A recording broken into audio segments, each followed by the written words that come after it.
Buenas noches. Les damos la bienvenida al Café Psicológico, Psicocharla Cenit, del día de hoy, 24 de noviembre de 2020. Y hoy tenemos como invitada a la doctora Diana Tamara Martínez Ruiz. Hola, buenas noches. Hola, un gusto. ¿Qué tal, Héctor? Igualmente, oye, aquí les voy a leer algo de su trayectoria. Ella es psicóloga, cuenta con un doctorado y una maestría en antropología social en el CIESAS, en el Centro de Investigaciones y Estudios Superiores en Antropología Social en la Ciudad de México. Es profesora de tiempo completo en la Escuela Nacional de Estudios Superiores Unidad Morelia de la UNAM.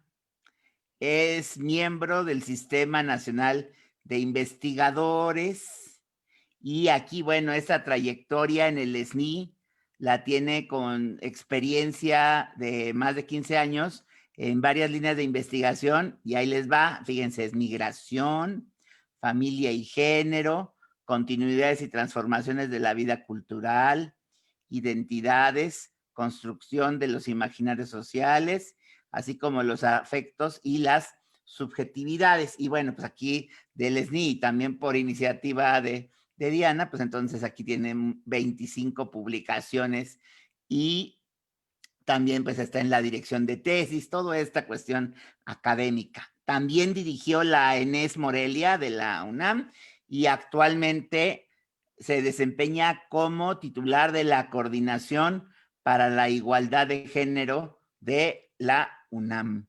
Entonces ahí estamos y de lo que la he invitado a Diana para que platiquemos un poco de algunas propuestas para la vida educativa, pero con esta perspectiva de género tan necesaria en nuestros días, especialmente en la UNAM, es donde más se escucha hablar de situaciones que acontecen y bueno, ahora las redes sociales, los medios de comunicación, pero principalmente las redes sociales dan voz a personas que antes no la tenían y pues ahora todo sale a la luz, afortunadamente, y en muchas otras instituciones y esto en todos los niveles educativos sí existe una necesidad de ampliar nuestra visión más allá de lo meramente desde el punto de vista didáctico, del conocimiento. Ahora tenemos que voltear a este tema que es urgente.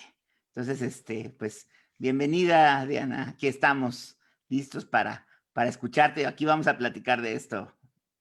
Perfecto. Pues muchas gracias, Héctor, por invitarme a este café y a compartir pues con el público que nos escuche pues lo que uno pueda eh, mostrar, enseñar, conversar, hacer reflexionar a las personas.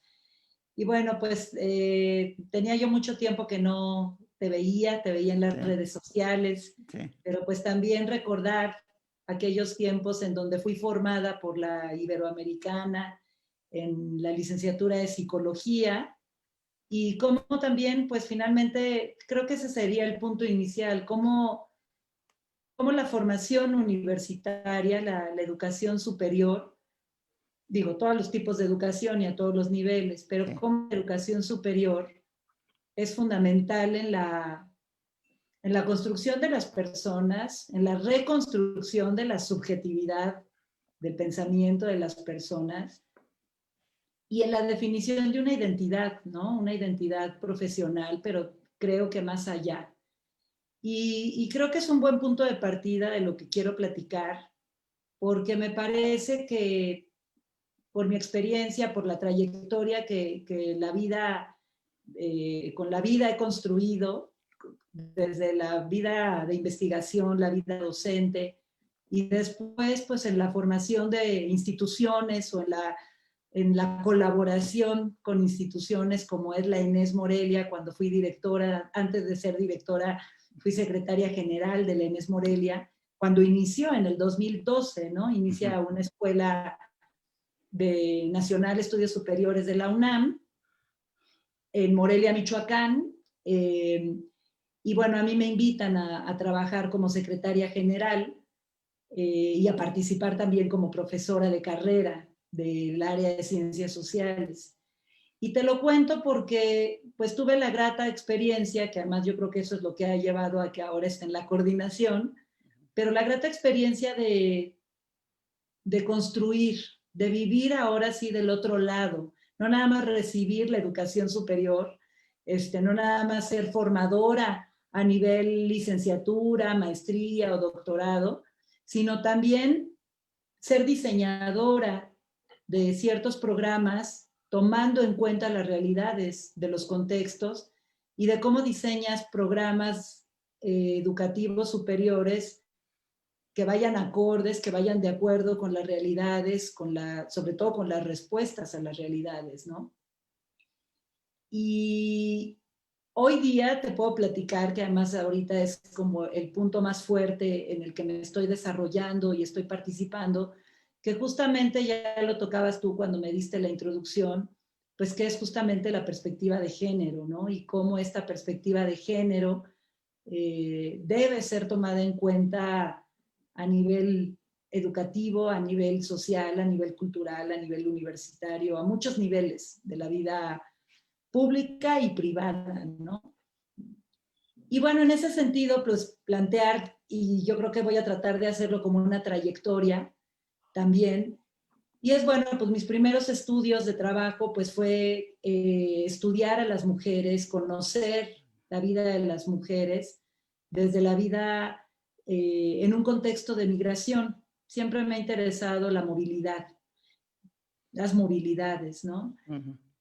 Desde la psicología, por ejemplo, pues con un trabajo social, hice un servicio social en el INI, en el entonces Instituto Nacional Indigenista, trabajando con indígenas migrantes que venían de los pueblos a la Ciudad de México y cómo reconstruían su vida urbana en medio de una vida pues mucho más urbana, mucho más moderna, mestiza inclusive. Y luego finalmente, bueno, pues ir caminando hacia cómo los niños indígenas en las ciudades y cómo las mujeres y las familias se iban adaptando a la vida de las ciudades, ¿no? Y después de ello me fui a migración, seguí trabajando migración, pero me fui a la migración internacional entre Michoacán y Estados Unidos y particularmente cómo las mujeres vivían la vida familiar y vivían la vida migratoria, sobre todo de la familia y de los hombres que se iban a Estados Unidos. Entonces, a partir de allí, empecé a estudiar el género y la construcción de géneros y los ejercicios de géneros que en las familias y en las comunidades se llevaban a cabo o se llevan a cabo. Y descubrí muchas cosas, bueno, vi a través de las investigaciones y de las narrativas con ellas muchas cosas, ¿no? Y que además también me gustaría plantear la importancia, por ejemplo, del trabajo de las disciplinas, de las distintas disciplinas que uno puede retomar, ¿no? Por un lado, bueno, pues fui psicóloga o trabajé, me titulé como psicóloga. Creo que es fundamental en lo que hago, mi trabajo de psicología. Yo creo que particularmente psicología social, aunque me encanta el psicoanálisis y he estado muy cercana todavía al mundo psicoanalítico, pero como la psicología también, los elementos que estudia la psicología también permiten conocer las realidades sociales, las realidades políticas, las realidades macro, entre lo privado o lo más íntimo, que puede ser la mente humana, los sentimientos, las emociones, las subjetividades, y lo más macro también. Y esa intersección entre lo micro y lo macro.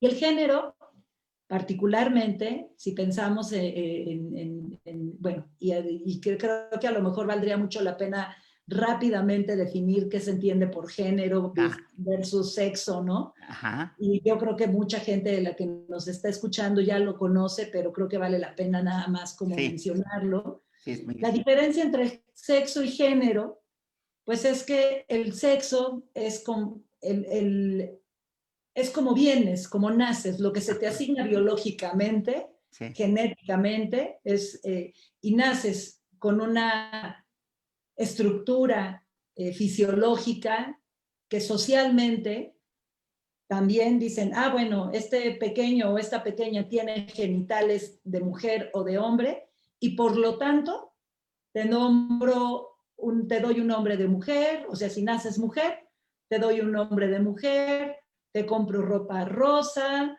te construyo una serie de ideologías, de imaginarios, de perspectivas, expectativas, deseos, ideas, educaciones, a raíz de tu género, a raíz de quién eres, de que si eres niña o si eres un niño.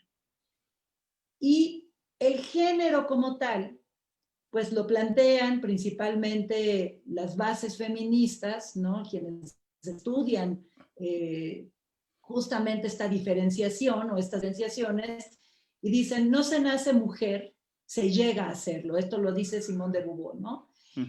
Y con ello quiere decir que tanto hombres como mujeres estamos determinados por una cultura o una sociedad que nos determina, que nos dice cómo ser, sin darnos la posibilidad de elegir. Y aquí lo que es muy interesante es que cuando piensas en el ser humano como tal, pues el ser humano puede elegir qué quiere y siempre tiene la capacidad de decidir y de decir, quiero esto, quiero lo otro, me identifico con, de reflexionar.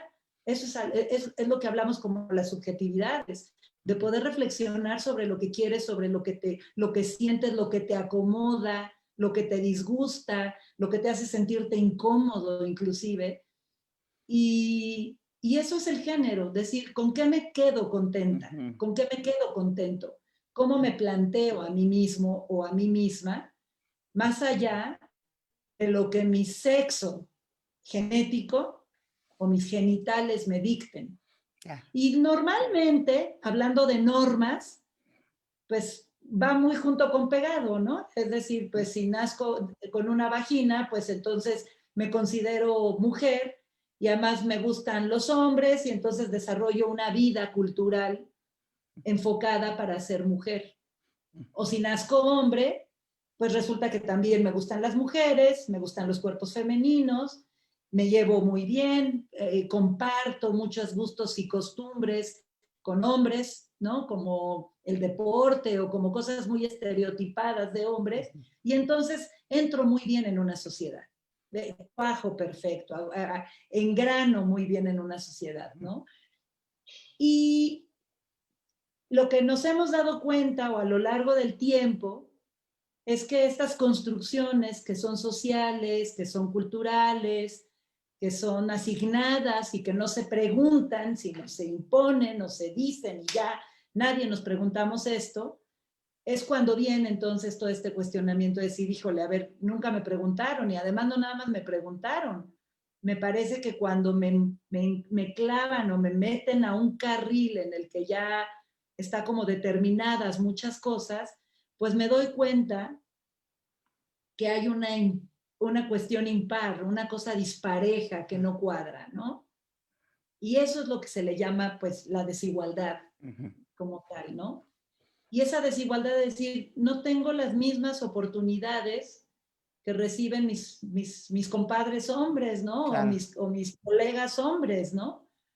Y lo podemos ver desde a nivel muy privado y muy íntimo hasta niveles muy macro otra vez, ¿no? Por eso regreso al punto de las subjetividades, porque me parece que el tema de género como tal y de la construcción del género con respecto a la vida sexual o al sexo y al género es lo más íntimo de una persona, lo más personal, lo más privado, lo que tiene que ver con el cuerpo. lo que atraviesa.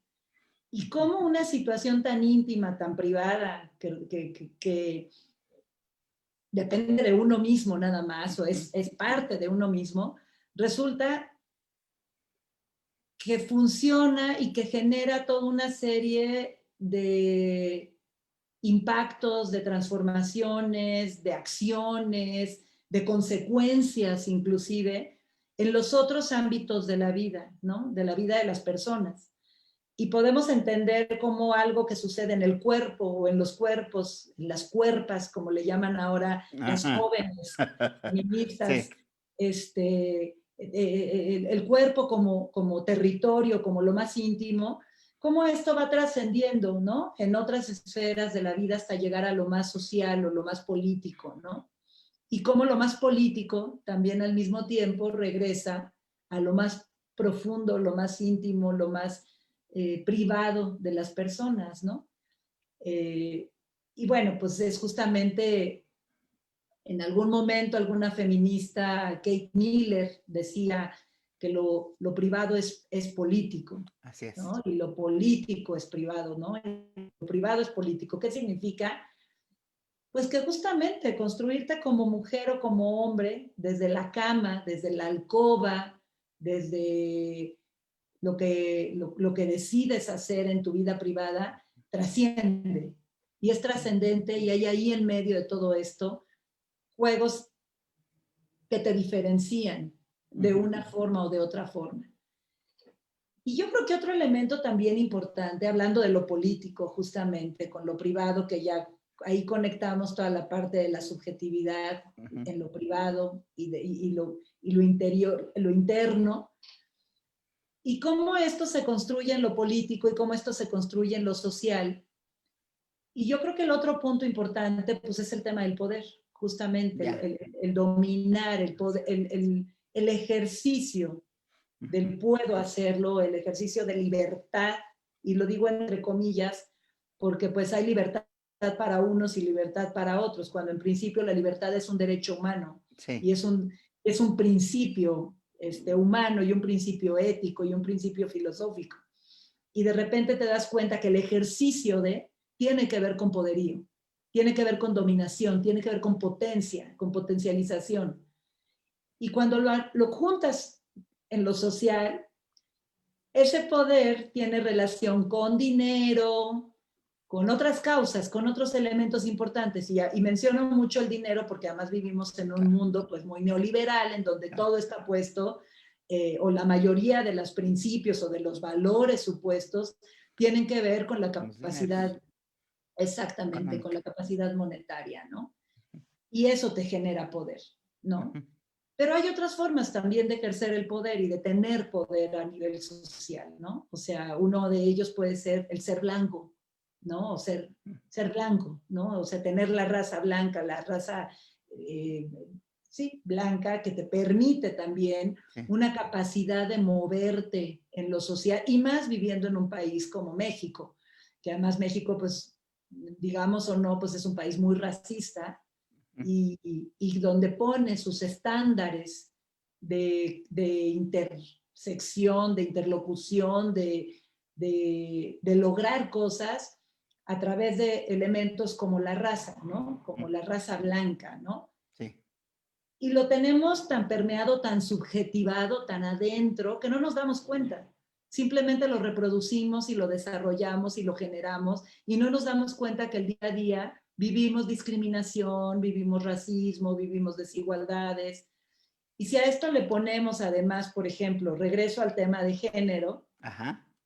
ahí es donde también se da justamente esta discriminación. Es esta otra, si además, entonces, imagínate, eres blanco, eres hombre y eres rico, No, pues ya.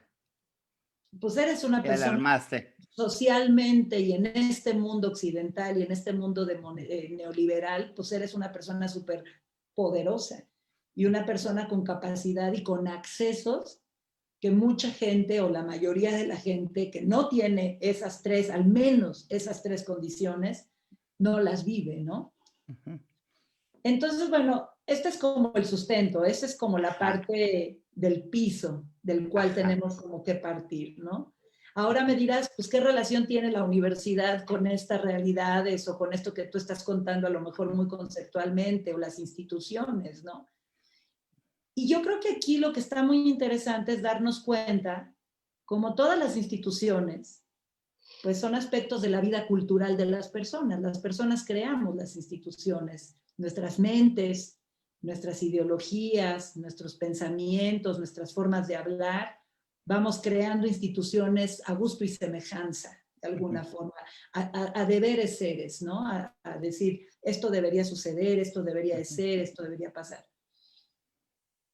Las universidades, yo creo que particularmente, y las escuelas, justamente pues plantean en su creación romper con todas esta serie de estereotipos, literalmente, y estigmas sociales, culturales, que en principio no van al caso, ¿no? Las universidades son lugares en donde esas fronteras o esas eh, séquitos, esos sectores tendrían que romperse y realmente tendrían que ir a favor de la construcción del ser humano y a favor también pues del conocimiento en sí mismo, de la búsqueda de la verdad el conocimiento de la verdad como tal, ¿no? Y si tú lo ves en las universidades, pues ese es justamente el, el, el logro, el foco, la meta a llegar. Pero, oh, sorpresa, nos damos cuenta que dentro de cualquier institución, o sea, finalmente la universidad es una institución como la iglesia o una institución como, eh, no sé, muchas instituciones que tienen las culturas, eh, y también genera una comunidad, genera un grupo en donde tienen en común algo. En este caso, las universidades, las escuelas, tienen en común la búsqueda del conocimiento. Pero, oh, sorpresa, te das cuenta que tu subjetividad te persigue y que la llevas en todos lados, que no te la puedes quitar, No. la dejas en casa. Uno piensa que sí. Y dices, no, pues yo no soy lo mismo, yo no soy la misma en mi cuarto o en mi recámara que afuera. Pues somos seres públicos y privados. Y claro que parte de ser seres culturales, que para eso también me sirvió a mí esta intersección entre la psicología y la antropología, es poder entender esta vinculación. Y de repente te das cuenta que eres un ser también atravesado por la cultura y que en este sentido sería maravilloso o ni siquiera, yo creo que también eso se habla cuando la gente puede hacer eso de quitarse la capa y ser otra persona en otro lugar, me parece que también puede ser muy riesgoso porque es una doble moral también, decir, bueno, pues soy uno en un lugar y soy ahora el alma de la fiesta o soy otra persona en otro lugar. Y finalmente, pues somos seres escindidos y somos seres hasta cierto punto, pues incongruentes consigo mismos, ¿no? Y con quien interactuamos. Y entonces, pensando esto así, pues nos damos cuenta que las universidades también reproducimos y también se reproducen estas desigualdades, como se reproducen en los pueblos, como se reproducen en las iglesias, como se reproducen en las familias, como se reproducen en la calle, en los parques, en donde tú quieras que ocurra vida social, se reproduce lo que traemos. Oye, una cosa, el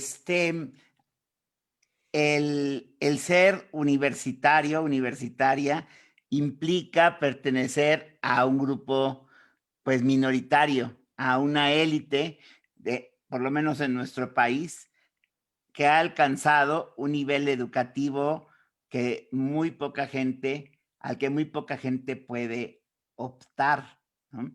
Entonces, eso ya, pues, supone varios, por decirles de alguna manera, filtros educativos, ¿no?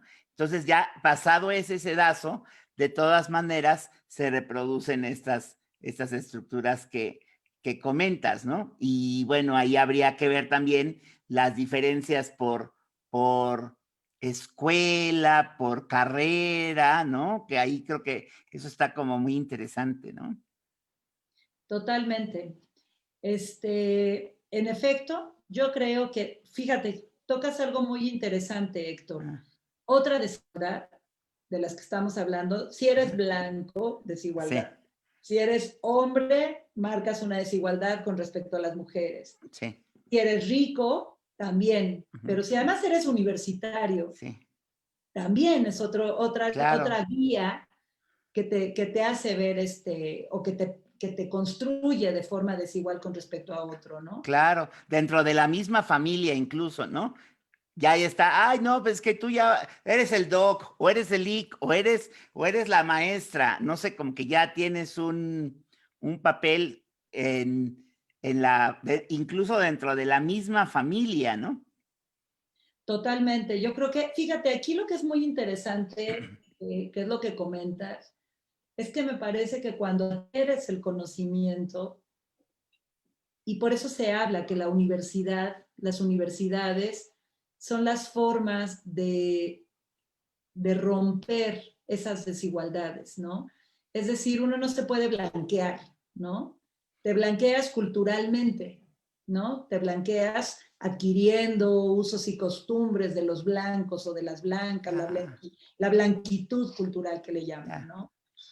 Pero también te puedes convertir, si lo deseamos, también hoy día, pues, en hombre. Ujú, Pero también eso es reproducir estructuras de poder si no lo tienes bien planteado el por qué, por ejemplo, ¿no? No porque te sientas más cómodo internamente o más cómoda internamente, sino porque adquieres una condición de prestigio diferente, ¿no? Pero lo que tiene la universidad es esa maravilla de movilidad social y esa sí, maravilla de movilidad económica y de sí, movilidad cultural. Y sí, creo que ahí es donde también a mí me gustaría llegar, ¿no? El sí, poder, ¿por qué en las universidades? Tú comentabas al inicio, ¿por qué la UNAM es donde más ruido hay? sí, Sí, por supuesto, la UNAM, desde mi punto de vista, pues es la universidad más grande de Latinoamérica. Es la universidad pública, donde sí, hay acceso, pese a lo difícil que es sí, entrar, ser seleccionado, aplicar el examen y lograr además el puntaje adecuado para que además entre miles de personas seas tú entre los 100 o los 300 o los cientos que se admiten en ciertas carreras. Ya estás hablando de un foco de privilegio, que además en principio ese lugar de privilegio, lo que es muy interesante es que te lo da tu propia preparación, te lo ujú, da tu intelecto. Eso es hermoso, bueno, desde mi sí, punto de vista, porque es tu sí, formación, claro, es esa posibilidad de libertad que te puedes generar tú mismo, de alguna forma, así, ¿no? Y en ese sentido, por eso tan fuerte también el tema de la violencia de género, por ejemplo, si lo aterrizamos allí, que podríamos hablar también de otras desigualdades en las sí, universidades, pero bueno, este que está candente y que es importante y que se tiene que atender y que se está atendiendo, es justamente por esto, porque parece que cuando llegamos a las universidades, las estudiantes, los estudiantes, pero principalmente las estudiantes actuales, también llegan con una serie de concepciones ya de conocimientos, ¿no? Se empapan de conocimientos en la universidad. La universidad son espacios para criticar, para reflexionar, para estudiar, para comprender y para tirar también, y para decir esto ujú, no va, esto tiene claro, que cambiar, esto se tiene que claro, mover. Entonces, a mí me parece como muy interesante que sea, ¿en qué otro lugar? La pregunta sería, para todos y para mí misma, ¿en qué sí, otro lugar tendría que hablarse de violencia de género? Digo, claro que en todos, pero ¿en qué otro lugar tendría que suceder este temblor, este sí, estruendo, si no sí, en las universidades? Si no es ujú, en el lugar, en las aulas donde estamos pensando en ello, sí, donde la cabeza nos está dando para pensar, para reflexionar, para desaprobar, para inconformarnos, inclusive decir, ah, te cae que así estoy viviéndolo, a poco así de grueso está el sí, tema? Y eso por un lado, ¿en qué otro lugar? Y por otro lado también, pues esto que te decía, los espacios de reproducción de desigualdades, que están en todos lados de una sociedad. Entonces, es como ambivalente, ¿no? Yo veo el espacio universitario como un lugar muy ambivalente, en donde por un lado estás cuestionando y es emancipador en ese sentido, es rompe para poder liberar una situación de opresión, si lo queremos ver, o de, de discriminación, de muchas cosas. Y al mismo tiempo, esta parte emancipadora, pero al mismo tiempo es reproductora. ¿Por qué? Porque somos subjetivos. Porque no nos podemos quitar el saco, dejarlo en la casa y convertirnos en completamente otra persona. Es decir, si soy un macho aquí y allá. O sea, aunque yo quiera y aunque me comporte en la universidad políticamente correcta o políticamente correcto, si soy un macho, voy a reproducir prácticas machistas. Y lo que es muy interesante que al ser un espacio emancipador, al ser un espacio donde se reflexiona, se critica, se conoce, el conocimiento y la verdad están allí en los libros, en tu vida diaria, en tus aulas, con tu grupo de trabajo, con Sí. tus compañeras, tus compañeros, pues es ahí también donde ves mucho más nítido el problema o los problemas. Entonces, me parece que por eso hoy día es tan interesante el papel o el espacio, analizar el papel que tienen las universidades o ver el espacio que están jugando las universidades en esta temática, ¿no? Y Sí, también es eso, en dónde más se hacen los cambios, dónde más se podrían. claro. Si uno como chava, como mujer vas, y que también lo viví en las comunidades michoacanas, en las comunidades rurales, si tú vas a cuestionar toda esta temática, pues digo, las mismas mujeres se ponen en unos riesgos impresionantes. De hecho, a mí me gustaría tocar ese tema y fíjate, con esto retomo lo que al inicio estaba comentando, Sí, sí, sí. de cómo migran, ¿no? Las personas y por qué migran. Y lo que me di cuenta en mis investigaciones iniciales es que los hombres y las mujeres migran por cosas distintas. Es decir, si tú analizas la migración políticamente y socialmente, por supuesto que te das cuenta y la primera causa de migración es el tema económico. Es para buscar una mejor forma de vida, económicamente hablando. Poder tener más dinero, más suficiencia económica para poder sobrevivir y para poder vivir y para poder hacerte de cosas. Pero cuando te metes más a las narrativas y cuando te metes a hacer un trabajo cualitativo más que cuantitativo, en el por qué, en el cómo, ahí yo es cuando me doy cuenta que las formas, los motivos de migración entre hombres y mujeres cambian y son muy distintos. Y lo que yo pude encontrar es que muchas de las mujeres que migran, que deciden migrar, de entrada tienen que atravesar una situación mucho más compleja que un hombre en la toma de decisión de migrar. O sea, para un hombre es hasta normal, es políticamente correcto, en su género se espera en ciertas Exactamente. ruralidades mexicanas históricamente caracterizadas por migración, que migre después de los 18 años. Es lo lógico, es lo que se Le espera toca, es lo que le de toca. la hombría inclusive, si no, Así no es. eres ni hombre, Sí, ¿no? O sea, es como ese tema de, pues te toca migrar, hijo, y te sí, toca sostener, y te toca ser migrante y atravesar. Y en el tema de las mujeres, pues más bien lo que toca, como bien dices, pues sí. es que se queden en casa, haciendo pie de casa, esperando al marido migrante que les mande remesas y poder tener una vida familiar en casa. Ujú.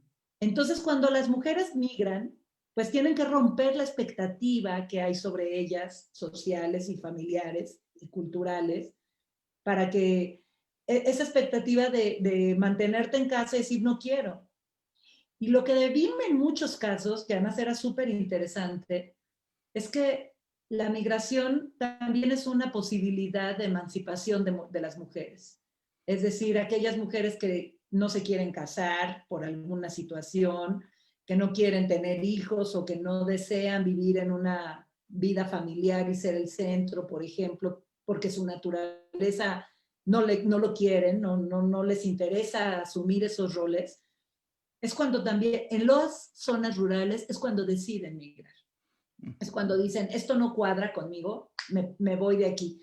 Porque además no puedo cambiar el entorno, es lo que te decía. No es la universidad donde sí lo puedo cambiar, en donde el pensamiento se mueve y se cambia. Estoy en una ruralidad, estoy en un mundo campesino, en un mundo rural, y pues a mis compañeros hombres, pues ¿qué les va a interesar que yo quiera aquí ser otra persona diferente, ¿no? ¿Y qué creo que tiene que pasar y que va a pasar? Eso es lo que yo estoy suponiendo que pase, es que las universidades están haciendo el suficiente ruido en las aulas, hablando de la violencia de género que se vive en las aulas o que se vive adentro del entorno, pero que en realidad esto que se está discutiendo adentro está trascendiendo y se está haciendo el suficiente ruido afuera en las distintas capas del mundo social mexicano, y ojalá de veras que se lleguen a esta trascendencia, estas voces de emancipación, de cambio, de decir estamos hartas de la violencia, estamos hartas del machismo, estamos hartas de la desigualdad, trasciendan poco a poco hasta que lleguen a los ámbitos más recónditos de la vida social, ¿no? A las ruralidades, a los templos, a las iglesias, a las familias conservadoras, pero falta muchísimo todavía. Sinceramente, pues es triste decirlo, que falta mucho, que uno quisiera ver cambios mañana Claro. y cambios así radicales y entonces ser mucho más igualitarios y no, no, no, no, yo creo que no, pero me parece pues que ahí estamos sobre el camino Claro. haciéndolo y por eso también creo que esta ola, muchas autoras le llaman la cuarta ola del feminismo, pues es una cuarta ola, literal, es una época que llegó para quedarse, no se va a ir. Y no se va a ir en mucho tiempo hasta que realmente no haya un cambio, desde mi punto de vista, y una disminución del tema de violencia por razones de género, ¿no? Sí, claro. Aquí tenemos algunos comentarios. Tenemos unos saludos de Norma Gamis. Tenemos un comentario de Ana Mata que dice: gracias por el tema, está muy en boga y cuesta trabajo encontrar información profesional, a pesar de lo pues, que está en la mesa de la discusión y están sucediendo muchas cosas. No, parece que no hay tanto acceso a documentación. ¿O tú cómo ves, Diana? No, pues yo sí creo que hay mucha. Lo que Sí pasa es hay. que a lo mejor están en las aulas todavía, ¿no? Ya, ajá, Posiblemente tiene que ver con esto, ¿no? sí, Sí, sí, está impresionante. Las aulas y la vida, ¿qué te puedo decir? Intelectual está hablando todo el tema, ¿no? Todo el tema de hoy es el feminismo y es el género y es totalmente. la igualdad. ¿Y qué les recomiendo? Pues yo creo que, por ejemplo, sinceramente, YouTube, si tú pones feminismo, si tú pones género, perspectiva de género, encuentras una cantidad impresionante de videos, de videoconferencias, de conferencias magistrales, de mujeres especialistas en el tema y muy accesibles, ¿no? Ujú. Entonces, creo que a lo mejor el punto está en cómo buscar. Por eso hablaba yo de YouTube, por eso hablo a lo mejor de ONU Mujeres, por eso hablo de la Bueno, UNAM y Género. Por ejemplo, sí, UNAM Género, también creo que hemos desarrollado ahora un montón de videos cortitos, de cápsulas, que pueden ir ayudando a entender a la población en general, sí, pues, esta temática, ¿no? sí, sí, que como mujeres, como hombres, todos tenemos que escuchar qué es esto que se está generando y que ya está aquí, ¿no? Otro comentario de Noemí Gusick dice: es hermoso, pero también es muy injusta la posibilidad o no de tener derecho o posibilidad al conocimiento desde mucho antes de entrar a la universidad. Absolutamente. Comparto con Noemí lo que comenta, me parece que es totalmente, a ver, ahí está la desigualdad justamente, ahí es donde se ven las implicaciones sí, de tener estereotipos y concepciones, preconcepciones de lo que debería de ser, ¿no? Insisto, y es muy subjetivo el tema también y también muy, muy objetivo. ujú, No es lo mismo nacer en un barrio, nacer moreno, nacer pobre, nacer mujer además, que todo lo contrario. sí, Y ahí cuando naces, en el simple hecho de nacer, claro, viene, exacto, se te va determinando y además se te van cerrando puertas. Pum, ujú, pum, pum, pum. Se van cerrando tus puertas hasta que realmente acceder a la universidad o acceder a la preparatoria, pues es una lucha, es una así es, resiliencia, implica una fortaleza emocional, personal, subjetiva, objetiva, de muchas cosas. Y lo más maravilloso es que la gente lo logra. Lo que es muy triste, y comparto con ello, es que es una persona quien lo logra, o 5 si así tú es, quieres, o 10 si tú quieres, pero somos 1 millón. ujú, Entonces, que se logre 10 personas lograr esa movilidad versus 1 millón de personas que lo tienen como facilito, como sencillo, pues se habla de un país muy desigual y de una construcción ideológica y de una lógica de prioridades, pues que no lo hemos podido dar en el clavo en acciones como para poder hacer esas transformaciones, ¿no? Y claro, que además también es resultado de nuestras historias, ¿no? De nuestra ujú, historia como país y como sociedad, así ¿no? es, así es. Oye, y ahorita que tú estás diciendo esto que se está gestando precisamente en las aulas es donde está el, el movimiento, la mayor efervescencia. ¿Cómo ves los asuntos, por ejemplo, de generaciones, por ejemplo, de miembros de cuerpo docente y alumnado, de hombres y mujeres de una misma generación, por ejemplo, docentes, por ejemplo, alumnas, alumnos, ¿no? ¿Cómo se dan aquí? ¿En dónde hay mayor efervescencia?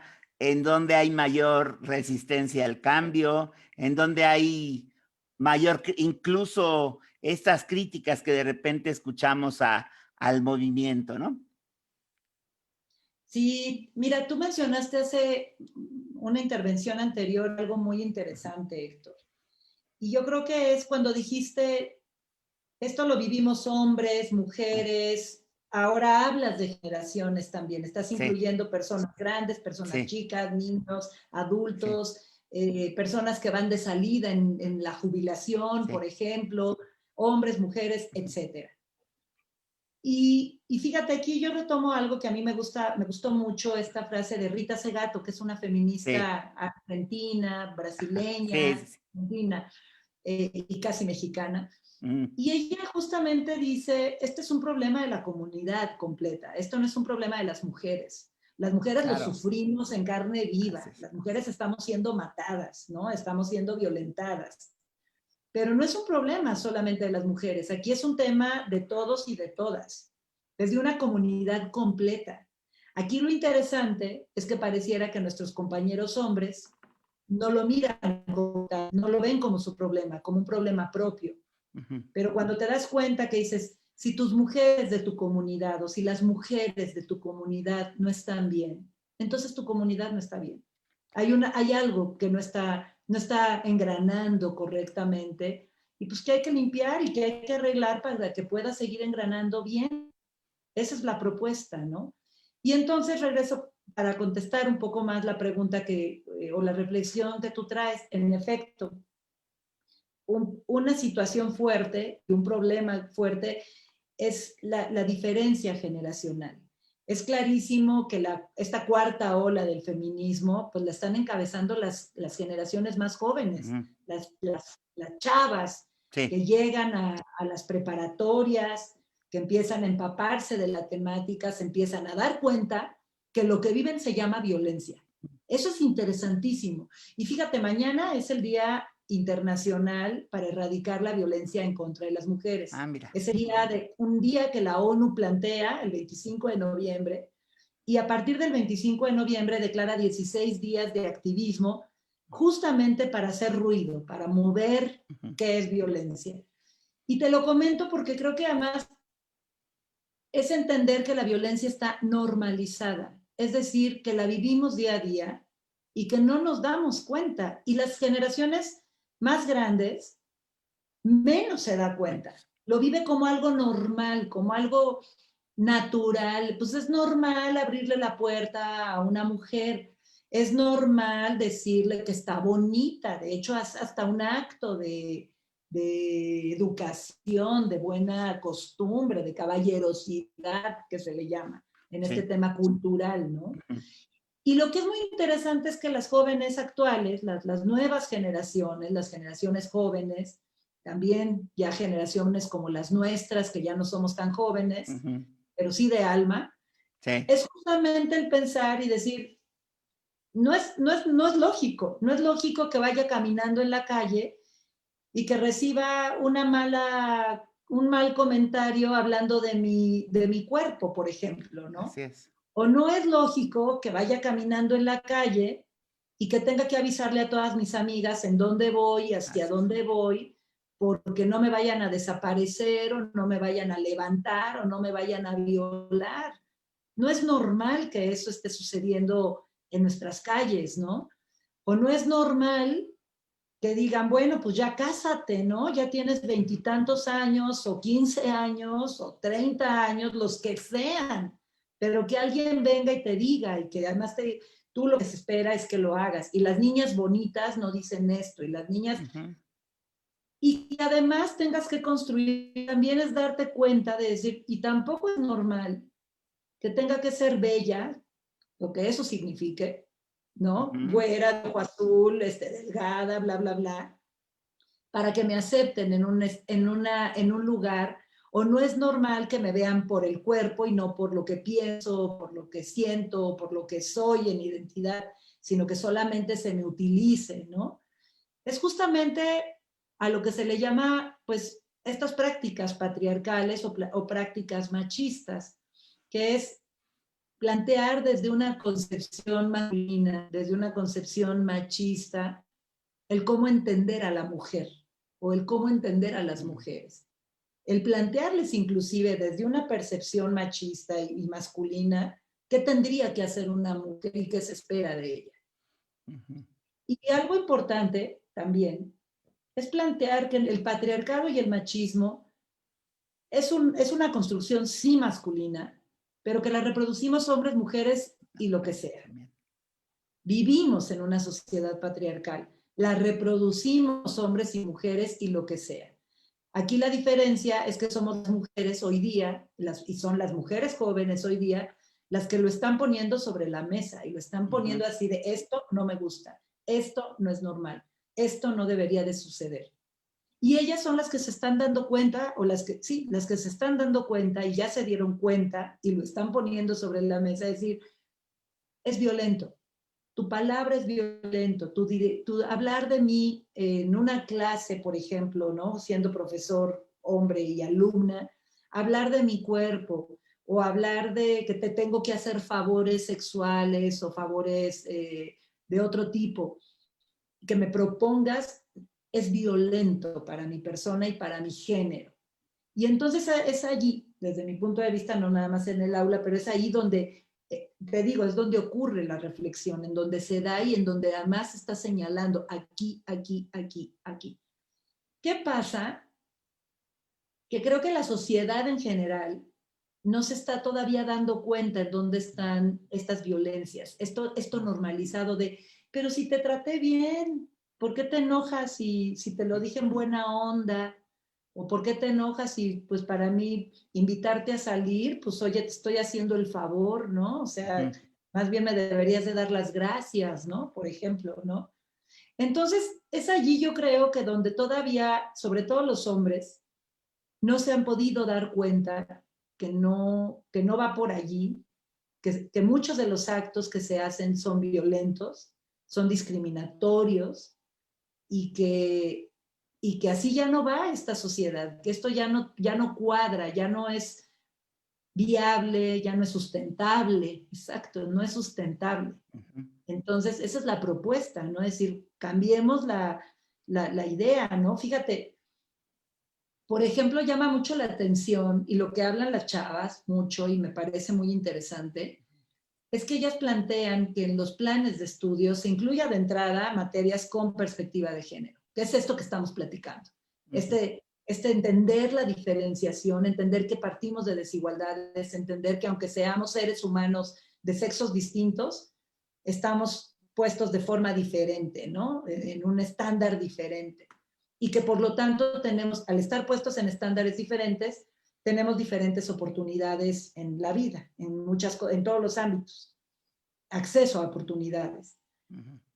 Pero además, que es importante pues darse cuenta, esto que te decía, lo que es muy interesante es que plantean que haya perspectiva de género en los planes de estudio, en las materias, pero algo también importantísimo que están planteando es que se incluya la voz de las mujeres científicas, historiadoras, antropólogas, humanistas, artistas, músicas, históricamente, que se incluya qué han hecho las mujeres.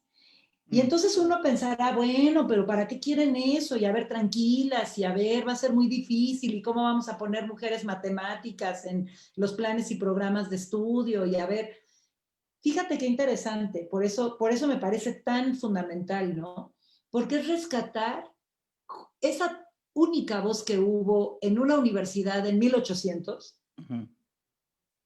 ¿Qué hizo esa mujer? Esa única que logró llegar, esa privilegiada que logró llegar resiliente, fortaleciéndose, con mil vicisitudes de la vida para llegar a una universidad, ¿qué hizo? ¿Por qué la ningunean? ¿Por qué la invisibilizan? Entonces, por eso la importancia de decir, ella hay que traerla al discurso. ¿Por qué? Porque las mujeres pensamos distinto, porque vemos el mundo también distinto, desde otras ópticas. Y esas ópticas no están puestas en los planes de estudio, no están puestas en los libros, no están puestas en el imaginario cultural, en la vida social, en la vida política. Es el discurso de lo femenino, el discurso femenino. Decir, hay otras formas de entender el mundo que no tiene que ser patriarcal, eurocéntrico, blanco, hombre, masculino, privilegiado, neoliberal, capitalista, todo lo que tiene que ver con dominio, ¿no? Entonces, y ya con eso termino esta idea, y a eso también quiero llegar, ¿en qué va la discusión del feminismo? Justamente en lo decolonial. Es cuando te das cuenta que el hombre-mujer, el tema hombre-mujer, que es binario, no solamente tiene que ver con esa desigualdad de sexos o de género, sino que tiene que ver con además otras formas que van juntándose ahí, como la raza, el estado económico, el estado educativo, le llaman la interseccionalidad, que tampoco es hablar desde un feminismo de los blancos o las blancas, y desde un privilegio, pues eurocéntricas, y planteando muchas cosas, sí, emancipatorias, que ser una mujer negra, o ser una mujer indígena, o ser una mujer latinoamericana, que tiene realidades justamente de contextos de desigualdades mucho más amplias, ¿no? Y mucho más en otros ámbitos también. Sí, sí, Pues, sí. no sé si te contesté, me fui muy lejos, creo, No, para decirte que las generaciones, sí, marca mucho la diferencia. sí, sí, sí, sí. Y aquí es donde se va gestando el cambio, así como se han gestado los grandes cambios sociales, científicos en las universidades, con todo con esta parte de combatir, con esta parte de la razón, ¿no? De un marco conceptual, de un conocimiento de la sociedad, del ser humano, y con bases, ¿no? Con bases se discute todo esto, ¿no?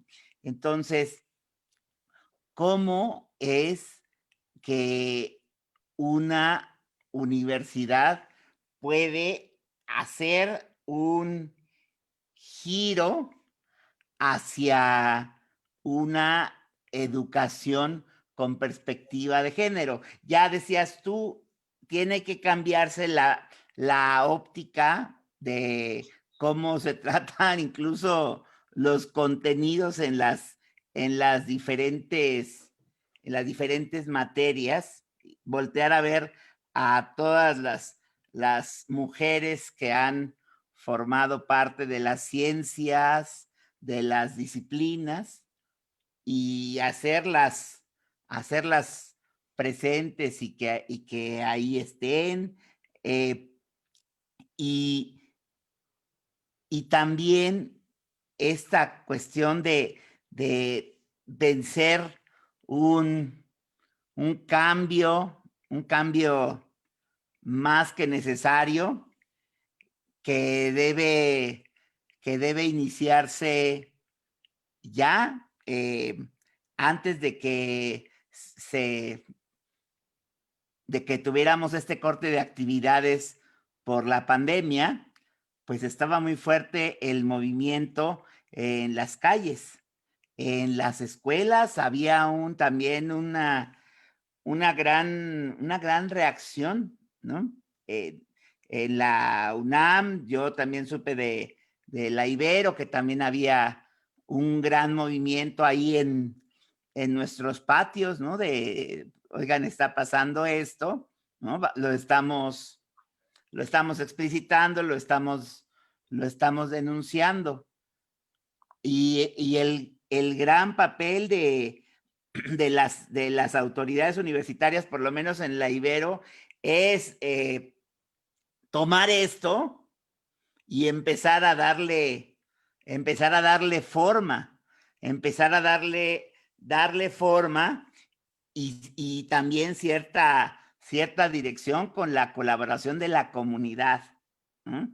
O sea, sí están las autoridades en cuanto a factor de decisión, pero pues está todos el estudiantado y los sectores de servicio administrativo, académico, en su caso, el sindicato, ¿no? Que en algunas universidades es más fuerte y en otros no, ¿no? ¿Qué pasa ahí, Diana, con cómo contribuye una universidad desde sus diferentes sectores a a la gestación, a darle forma a, a este cambio más que necesario? Pues qué bonita pregunta, porque yo creo que tiene que ver con una intersección entre las jóvenes, las mujeres jóvenes que traen el movimiento, la agenda, en la vida privada y en la social, en la pública y en la privada. Es parte de su ser. Yo lo veo con mi hija, ¿no? Tengo una hija Ajá, de 20 años ajá. y ellas son feministas, nacen feministas, Sí. su socialización es feminista, ¿no? Mm, Y bueno, por un lado está la voz de ellas y por otro lado está la voz de las autoridades. Y en mm, medio están el profesorado, ajá. la parte administrativa, lo que hace el día a día de la universidad, ¿no? Los que se Sí, quedan en la universidad. Finalmente ellas caminan, así es. Así es. transitan Transitan y y se agarran van. camino, ¿no? Y se van Así es. a formarse y a Sí. hacer otros mundos distintos.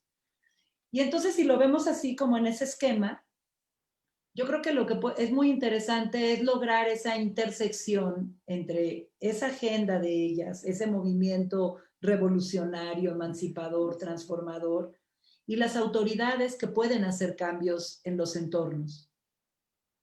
Aquí lo interesante es cómo lograr que esos cambios o esas tomas de decisión más bien para lograr cambios pueda permear en la comunidad. Si tú le preguntas a una persona, ¿quieres cambiar de este mundo de medio de la comunidad? Pues te va a decir que no, pues es... en medio de todos, su statu quo está a gusto, están tranquilos, están contentos, igual ya se van a jubilar, pues ahora sí que el nuevo feminismo pues es una cosa que ahí va, pero pues no es la idea, o sea, podrán decirte lo que sea, ¿no?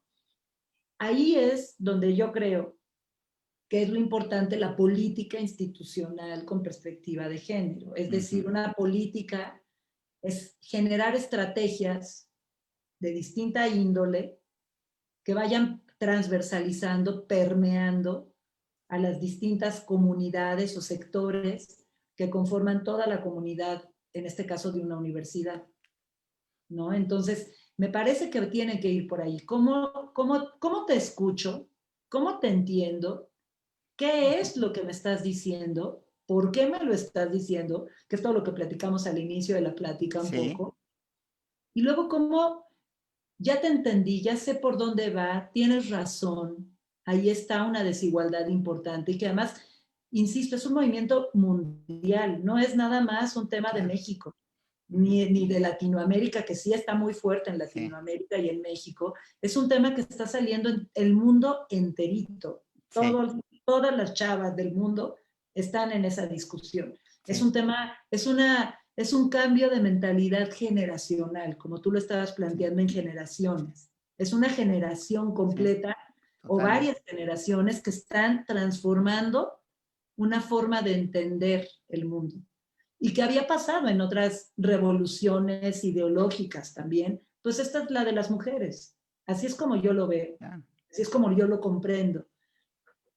Entonces, creo que son estrategias que hay que tratar de hacer como directivos o como gente que toma decisiones y que tiene esa capacidad de gestión por el lugar en el que nos toca estar, justamente planteando distintas acciones para poderlo lograr. ¿Cuál creo, y desde mi perspectiva, lo que yo estoy encontrando en la UNAM, por ejemplo, creo que el tema de sensibilizar, esto es decir, primero escuchar, primero tratar de entender por dónde va el tema, y creo que también tratar de poner a dialogar a estas generaciones jóvenes versus generaciones viejas, si lo queremos poner, o generaciones más grandes. Ujú. Decir, a ver, lo que te trata de decir es esto, lo que está pasando es esto. Creo que mi labor, por ejemplo, mucho es eso, escuchar y traducir y tratar de hacer entender por dónde va, lo que quieren decir o lo que se requiere poner, lo que están poniendo sobre la mesa es esto. Y después yo creo, y eso ya es una labor, no es después, creo que ya en sí misma es una labor de sensibilización. Ujú. Y con esto también quiero hablar de sensibilización, porque me parece que esa labor de sensibilización es de alto espectro.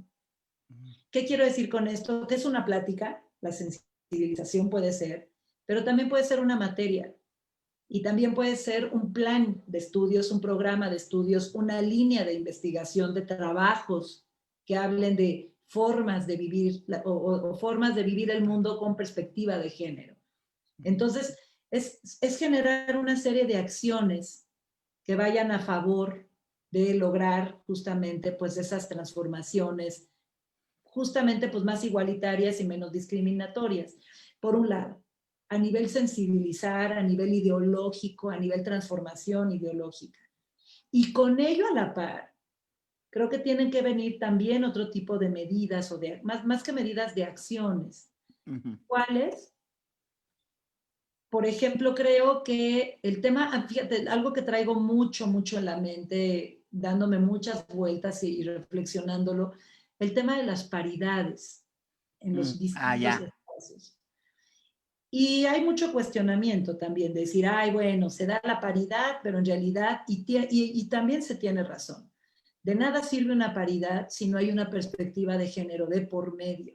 Es decir, de nada sirve una mujer en puestos de toma de decisiones o, sí, en puestos de toma de decisiones si no se tiene esa perspectiva de género, porque entonces no lo va a cambiar. Si planteamos que el machismo es subjetivo Ujú. y que hombres y mujeres estamos dentro de un mundo patriarcal. ¿Qué se tiene que hacer? Pensar fuera del patriarcado. Y ahí, regreso también a esa pregunta que me hiciste y la pasada también, Ajá. el papel de los hombres, justamente, ¿no? Esto que tú también traías ahí, decir, claro, este trabajo es un engranaje en donde los hombres es fundamental su transformación. Es hacerse cargo también Por supuesto. de la violencia que tristemente fueron formados así también. Fíjate, y lo que se plantea mucho en los estudios de masculinidades, lo que se mira mucho, es que es muy triste también la construcción desde mi punto de vista y con todo el respeto a mis colegas hombres, pero también es muy fuerte y muy triste el costo que se tiene que pagar por ser hombre en una sociedad.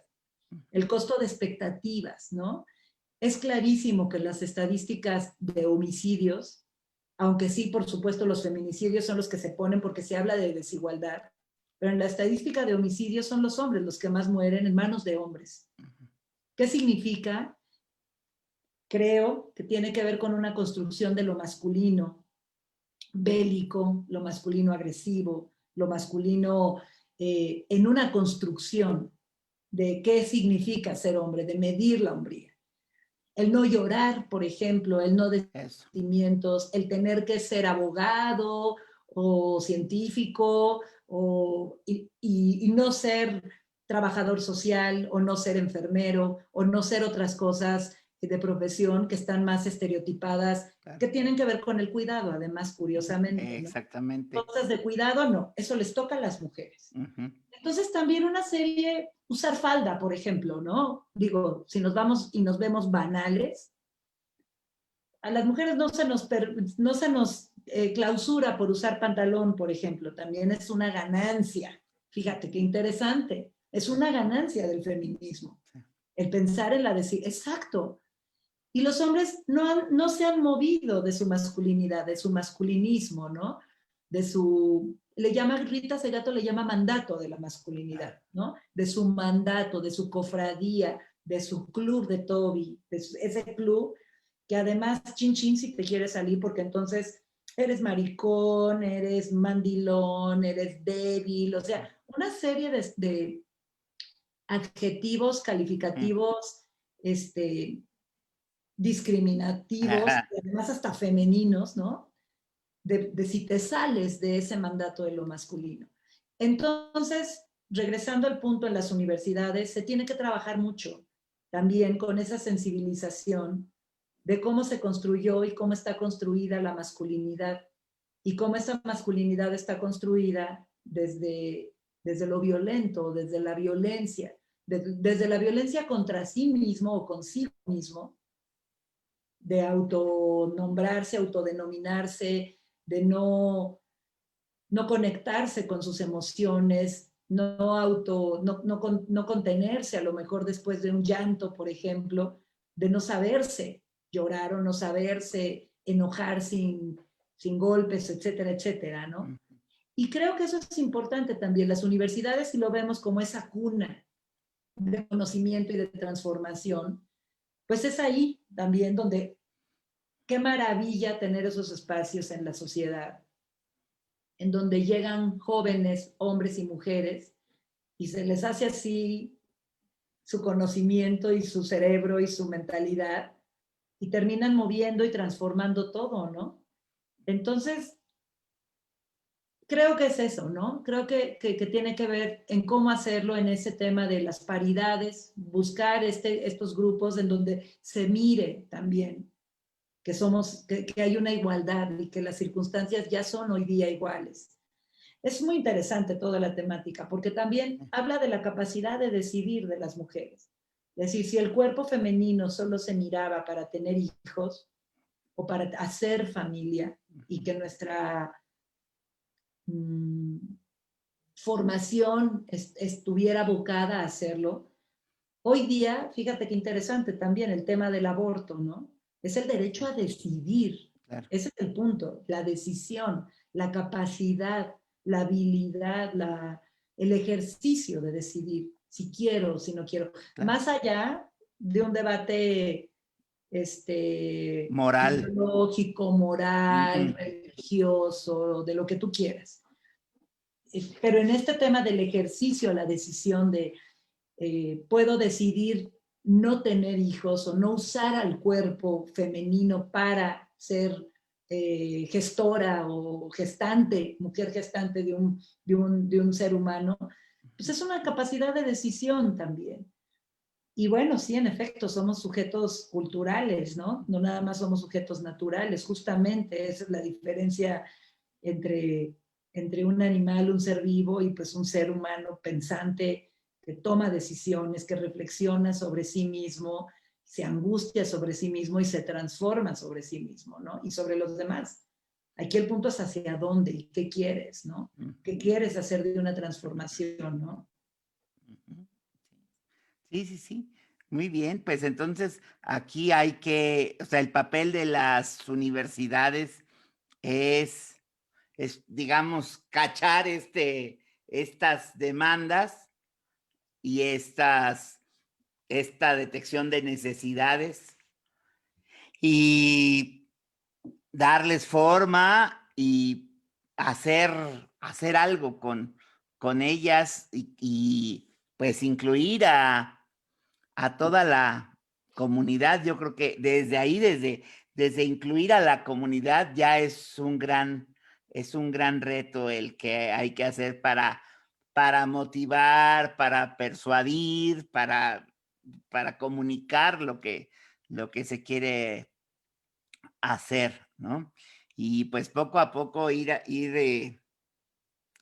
haciendo este cambio y, e irán transitando más, más estudiantes por las diferentes escuelas y los que nos quedamos ahí eh, durante algún tiempo trabajando, pues recibimos todo este asunto de las generaciones y vamos, en algunos casos nos vamos flexibilizando.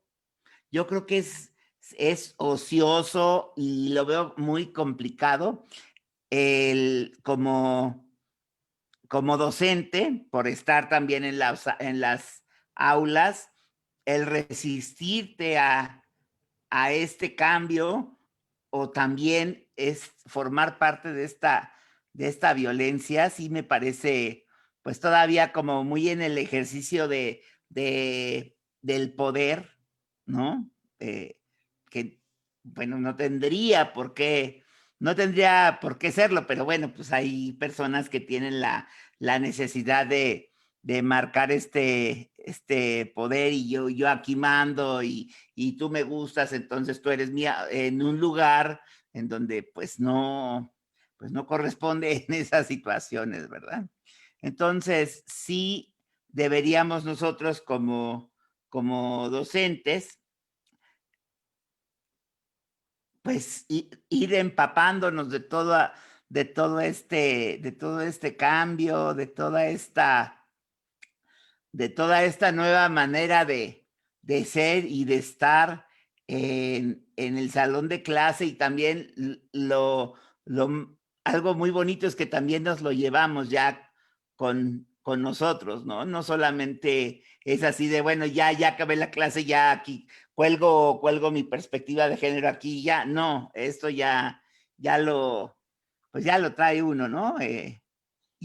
Tiene uno integrado, ¿no? Justamente, Héctor, yo creo que es interesante ver cómo iniciamos, ¿no? La plática, hablando justamente, bueno, de mi experiencia personal, de cómo el espacio de la educación superior y tu espacio de educación media superior también es un espacio de transformación mental y de transformación identitaria, ¿no? Que te cambia la identidad. Ujú. Tú lo comentabas con la misma familia, inclusive, ¿no? Es una movilidad, ¿no?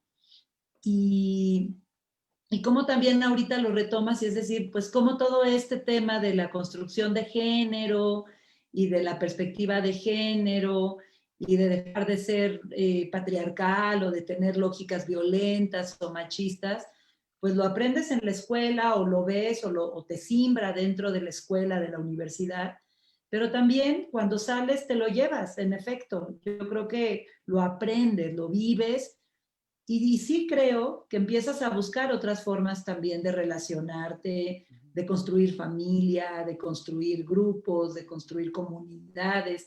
Por ahí va la cuestión, Así creo, es. importante, ¿no? Que estos profesionales, estas mujeres profesionistas que salgan de las universidades en estas épocas, pues que vayan justo, ¿no? Si se hacen antropólogas, si se hacen psicólogas, si se hacen químicas, si se hacen historiadoras del arte, pues que vayan también trascendiendo y vayan también transformando sus entornos con esa perspectiva o con esas formas de buscar igualdades, de disminuir esas desigualdades, ¿no? Y también algo que comentaste y que me gusta y lo retomo y lo comparto es esta flexibilización. Qué difícil para los profesores más grandes, por Sí. ejemplo, más tradicionales, más Así es. conservadores, que además ni siquiera pueden mirar, no está dentro de sus códigos de Sí. conocimiento, de aprendizaje o de Así es. culturas o de comportamientos, que la tal perspectiva de género, que la tal diferencia o la tal desigualdad ni siquiera la miran o no existe. Pareciera como de, pues, es normal hacerlo así, así me enseñaron. Así siempre ha sido. Siempre ha sido, y pues porque ahorita Ujú. tendría que cambiar, además pues Claro, están pidiendo, ¿no? claro. Yo creo que ahí es muy difícil, o sea, poder decir, híjole, y más todavía sabes cómo las cosas se están dando, ¿no? O sea, me parece que las mujeres jóvenes lo están haciendo con mucha violencia, Sí, digo, si le podemos llamar así sí, también, con pintas, con bombas molotov, sí, con separatismos, sí. con muchas formas o muchos comportamientos que desde afuera se miran violentos o se miran agresivos, se miran, sí, y eso genera mucho más resistencia, Sí. porque dices, híjole, lejos de ayudarte o lejos de tratarte de entender o lejos de intentar comprender qué me estás diciendo, pues me provocas enojo, Ujú. me provoca molestia, me provoca animadversión, me provoca lejanía lejos de... Pero es bien interesante porque cuando lo tratas como de traducir, también te das cuenta que adentro de ese comportamiento es una especie de decir, estoy harta de ser víctima, Ujú. estoy harta de enseñarte que mira, pobrecita de mí, mira cómo me has tratado, mira el mundo cómo ha sido de mala onda conmigo y tal, tal, tal. Es al revés, es un discurso aguerrido, es un Sí. discurso emancipador, de empoderamiento. La calle es mía. Es ese tema de donde me violaban o donde me violan, Sí. ahora lo tomo. Y Ujú. ahora lo tomo en banda, ¿no? Ahora lo tomo con mis amigas, son mis amigas las que me protegen, tú no, patriarcado, tú eres el Ujú. violador, ¿no? El sistema, el poder, el hombre, lo que sea, ¿no? Ujú. Entonces es el acuerparse inclusive, ¿no? Como lo llaman ellas, ¿no? Entonces, yo sí creo, es una transformación en la que nos toca mirar, nos toca como adultos, y eso Sí. es algo importante, ser responsables, responsabilizarnos como adultos que Sí. hoy nos toca estar en los lugares como profesores, como profesoras, como funcionarios, como padres, como madres, como autoridades de algún tipo, Ujú. pues nos toca actuar responsablemente. Sinceramente lo veo yo así, ¿no? Nos toca tratar de escuchar, de entender, de participar en la medida de lo que podamos. Hay personas más flexibles que otras Sí. y ayudarles a los que no son tan flexibles justo para esto, para decir, Así es. así está pasando, esto es lo que hay que transformar. Y además, algo fuertísimo, ¿no? Y que pasó en la UNAM, por ejemplo, Ujú. ¿no? Se catalogó ya en la normativa universitaria Sí. el tema de violencia de género como una causa grave. Eso no existía, no estaba, era así en general. Ajá. Y hoy día está puesto como una causa grave. Grave. Y es un súper logro, si lo ves, Por porque, supuesto. porque ya no es si te gusta o no como persona que no está concientizada con una perspectiva de género. Es que ya no es lo normal, no es lo correcto. Ujú. Entonces, y al no ser correcto, ya está ahí catalogado. Claro, Si lo haces, ya es una falta grave.